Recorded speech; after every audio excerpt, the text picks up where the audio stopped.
Durant made his return to the Phoenix Suns lineup and his home debut in Wednesday's win against the Minnesota Timberwolves. This comes after he suffered a sprained ankle when he slipped during pregame warmups on March 8th following a 3-0 start to his Suns career. But that wasn't the only headline we were focusing because Durant spoke candidly with The Athletic about his legacy, saying, quote, "I don't care about legacy. I used to want to carve out a lane or space in this game for myself and that people can remember, but it's become too much of a thing now. It just becomes too much of a focus on other people and what he's done, what has he done, comparisons before when he wasn't doing all this, debating. I cared about it. I'm about to be in the same breath as these top guys, and it was big. Nowadays, I truly don't care. I truly just want to go out there and produce, be the best that I could be, go home, hang with my family, and that's it." All right, Perk, are you buying KD's comments? The answer is no. Look at his face. Hell no. Hell no. And you know why? Because... Well, I'm starting with you. You know why? Because, one, I shared a locker room with Kevin Durant for 4.5 years. I watched Kevin Durant, and he's one of the hardest working guys that I've ever been around. I watched us land in cities where Kevin Durant would have high school and middle school gyms already booked and would get off the bus of the hotel when we arrived at the hotel and go get work in because he cared. He cares about his legacy now. Here's the thing that pisses me off about the new age, okay? I hear so many guys around the league talking about, I don't care about my legacy. I don't care about MVPs. I don't care about making first team All-NBA. I don't care about All-Stars and all that. Why not? Like, why not? Why don't you care? Like, you have been blessed to have the physical gifts and skills to go out there and submit yourself in NBA history. First of all, it's a dream to even make it to the NBA. It's a bigger dream to get to the NBA and be able to be cemented up there with the greats. And don't come give me this about, oh, now it's too much with the comparisons. Comparisons been around for years. Comparisons been around when MJ and Drexler was going at it. Comparisons been around when, you had Kobe and Paul Pierce and Tracy McGrady. Comparisons been around when you had Tim Duncan and Kevin Garnett going at it. Like, those guys cared, and you should care about your legacy. You should care about wanting to win championships. You should care about wanting to win MVPs, regular season MVPs, the highest achievement that you possibly can. So am I buying KD's comments? Hell no. I know Kevin Durant. We may not talk right now. He may have me blocked, and I got him blocked, but sooner or later we'll come back around and be cool again. But I know KD, and I know the work that he put in time and time again. I know the sacrificing that he does on a day-to-day basis, and I know how much he loved the damn game for him to utter something like this out of his mouth. Number one, I would love to have to sit down between Kendrick Perkins and Kevin Durant in a one-on-one because that would be must-see TV for everybody out there if we ever had something like that. I know it's not a popular opinion where I'm going to come from, but I'm going to say this is why I'm buying what Kevin Durant has to say. Yeah. I'm a big believer in this. There's constructive criticism, but there's also constructive listening. How you ingest something or digest something that people are saying about you will determine exactly what you're going to do and go about it. And I wonder how much of either Kevin Durant got next to Kevin Durant or somebody close to his family said, dude, when are you going to stop worrying about what people are saying about you? They're always going to compare you to this one or that one or that one or this one, or you're not winning enough championships, or you're ring chasing. The only thing you have to worry about is what does Kevin Durant think about Kevin Durant? And that's the only thing that matters. And that's why I'm sort of buying what he, according to Kendrick Perk, doesn't think he's selling it. He's not buying it, but I'm buying it. Because at a certain point, you're Kevin Durant. As my mom, Maddie Coleman, likes to say, when are you going to get sick and tired of being sick and tired? And maybe Kevin Durant is tired of being sick and tired of people clapping back at him and then him clapping back at other people. I'm not talking about you, Perk. I'm not talking about Charles Barkley in 60 Minutes. I'm just talking about life in general. At a certain point, it can't be about how you receive constructive criticism, because people are going to say something about you whether you like it or not. And I know we can say that people are too sensitive or too this and that. It doesn't matter. It's about constructive listening. And maybe it was a constructive listening that Kevin Durant either listened to himself or to somebody else. And that's why I'm buying what he's saying about I can't worry about those kind of things anymore because that doesn't matter to me when I'm Kevin Durant. I can't allow other people's perceptions or their reality of me get in my head when I got to go out there and try to be the best basketball player for myself and the Phoenix Suns. So that's why I go back to that point. Constructive criticism is fine.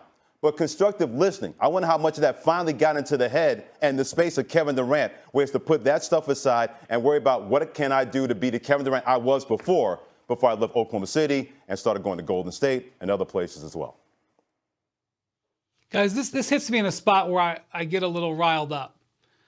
Because in my view, Kevin Durant's resume is unimpeachable. Yes. You can't say anything about him, okay? And a couple of things really fire me up. One is anybody who denigrates a title. Now, look, I will never be on the same plane as a man like Kendrick Perkins who went through the battles and has the ring to show for it, okay? But I have followed very closely, side by side, many championship teams, going along on all those road trips with them, being in those locker rooms. And I can tell you, winning a championship is so damn hard.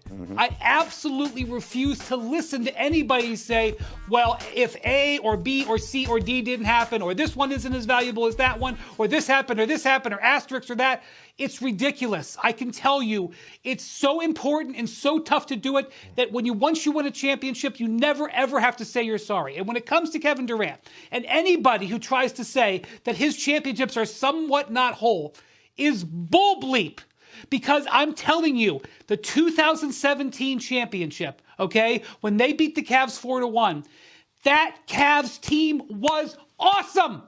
That Cavs team went 12-1 through the East playoffs, okay? LeBron was at the peak of his powers. Kyrie Irving was awesome. They had gone out and gotten shooters around that team. That team was great. I would say probably 80-90% in the history of the game, that team wins. The reason that was 4-1 was because Kevin Durant was a killer in those playoffs. Now, you could say that the Warriors won before Durant got there. And you could say that if Durant wasn't on that team, that the Warriors might have still been able to beat the Cavs. Maybe it would have gone 7, and this time would have gone the Warriors' way, unlike in 2016. But it went 4-1, and it was a party because Durant was a killer. Anybody who says that Kevin Durant isn't a bona fide champion completely doesn't give him credit for how important that 2017 championship was. And all right, if you still don't believe me, if you still think I'm a fool, then let me present the case of 2019. If Durant wasn't that important and the Warriors would have won without him and he went there to get on the bus, then how come the Warriors didn't win when Durant got hurt? If that was the case, and when Durant suffered that terrible injury, how come the Warriors just didn't pound through the Raptors? No, yeah, Klay Thompson got hurt. Klay Thompson got hurt after it was already 3-2. It was 3-1. It almost was over in 5. If Kyle Lowry hits this shot in the corner at the buzzer, it's over in 5. They lost because Kevin Durant got hurt, okay? Yep. And so I'm not going to try to get in Kevin Durant's head. His actions tell me he does care about legacy, okay? Because otherwise he wouldn't have left the Warriors and he wouldn't have gotten out of the situation with Kyrie to go into a situation with Devin Booker. He wouldn't have done that if he didn't care. So his actions are showing me that he does care. But I would just say to him, and I have said to him, I've watched him in the finals. I've watched him in the regular season. I've watched him in the Olympics. I've watched him hold up finals MVP trophies. I've watched him hold up MVP trophies.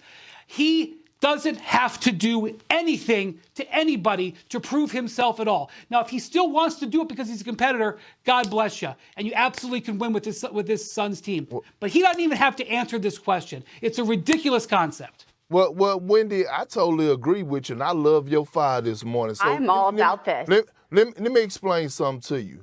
The only people that try to degrade someone's championship is a person that never won a championship. Yep. Because they don't know the journey and how it feels. And I'm talking about former players that try to knock another player that then won a championship and they haven't accomplished a damn thing. And it may be talking about another person like Charles Barkley, who has been going at Kevin Durant. You don't know how it feels to win the championship because, damn it, you haven't done it. And damn it, you tried to go to the Houston Rockets your damn self and team up with Akeem Olajuwon because I'm from Texas and I was down with Clutch City. So I'm going to say that to you, Wendy. My thing with Kevin Durant is that I know he wants more.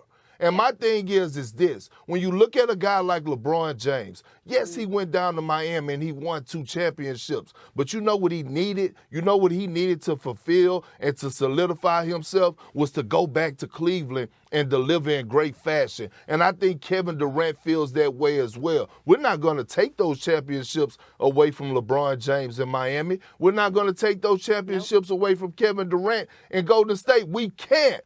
But what we can do is know that we can see more out of Kevin Durant and get more. Now, Freddie, you said something about basically, listening, and he's tired of the critics. But if you don't have critics, you ain't popping. You know what I'm saying? If you're not being talked about, then what are we doing? If you're being talked about and you're the topic of discussion, that means you're great. And you should embrace that. That means that's what you're built for. See, when you sign up for the NBA, people don't realize that you sign up for the fortune, you want the bag, and you sign up for the fame. All the fame ain't going to be good fame. Sometimes it's going to be bad fame, but this is what you signed up for. And so when you get up into that level like Kevin Durant is, who I believe right now is the top 15 greatest player of all time. And a Hall of Famer. Of all time. Right. When you get up into there, we're going to talk about you. We got to. We want to know your next move. We want to see what you want to accomplish. Yeah, and this is something, we're going to be talking about this later, and he's on track to be a Hall of Famer for sure. And another thing, too, to kind of go off of what Freddie said, too, is, something that, my mom's always taught me is that comparison is the thief of joy. And maybe this is something where he's just kind of